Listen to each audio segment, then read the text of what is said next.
So, ayun, nag-stop muna ako. Ayan, nag-stop muna ako ng ginagawa ko. And today is Sunday pa rin. Kasi may dumating na package. Hindi ko na siya patatagalin. Hindi ko pa sana siya bubuksan, kaya lang basa. Kasi ngayong ulan, napakalakas. So, ang bilis niyang dumating. Kunin natin. Ayan, yan. Basa eh. Kaya kailangan ko na siyang buksan. Dapat hindi ko pa siya bubuksan kasi may aantayin pa tayo. Para yan sa sa business ko. Here. Grabe, wala na akong yarn. Tapos ayan, kulang pa talaga ako ng mga organizer na ito. Ng mga ayan. Ayan pa. Tapos nasa ilalim na yan. So, ayan, bubuksan ko na muna yun. So, ang bigat niya.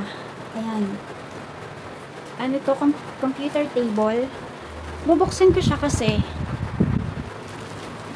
ayan, basang-basa eh. Tapos ito oh, butas din siya. Ayan oh, basa din yung karton. So, kailangan ko na talaga siyang buksan kasi baka karton nga siya, baka kumalat doon sa table na ano, sa mga bakal. So, pag pinatagal ko, gusto ko sanang sabay-sabay sila. Kaso, kailangan natin siyang i-open. Hindi ba? Basang-basa. Ganda pa naman ng pagkakabalot nito ni seller. Yan, may high value pa. Please handle with care. Fragile. Tapos, oh, basang-basa na siya. Na-scan pa kaya ito? Hindi na.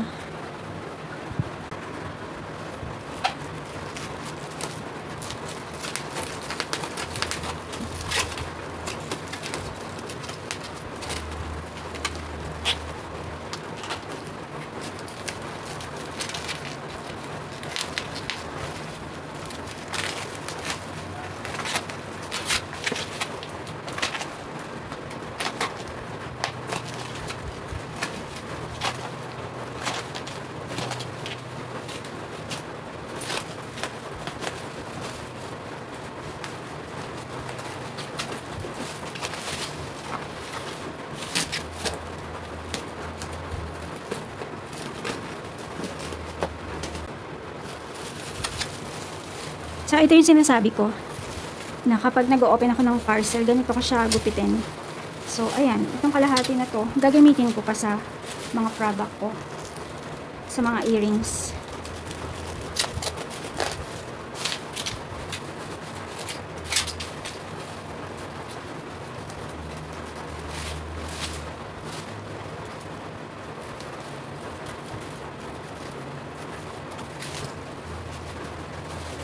O, diba?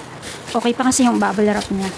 Para lang sa mga earrings na siniship ko sa TikTok shop ko. Pwedeng-pwede siya. Tapos, ito, syempre, tapon na. So, ganun lang tayo katipid.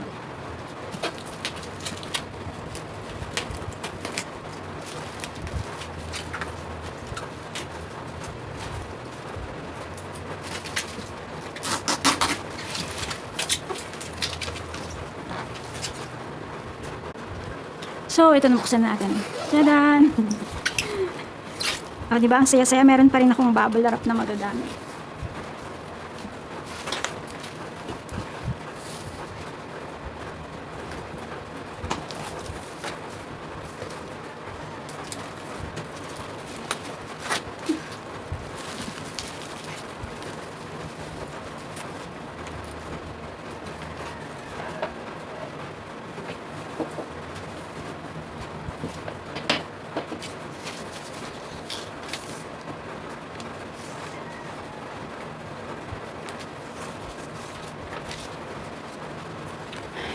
Computer table with drawer. Open Pinoy. Op Networks. Warranty receipt. So, nakakalimutan kong mga hingi ng resibo para sa business. Pero madalas hindi naman nagbibigay. So, ito, at least meron siyang ganito dahil ang hirap magbuo pag walang manual.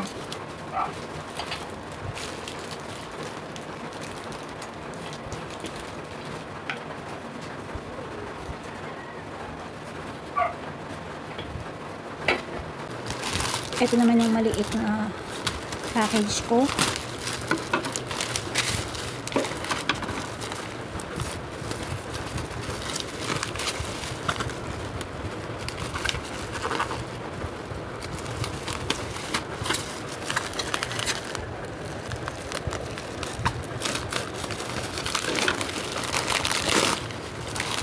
extension. Ganito pala siya.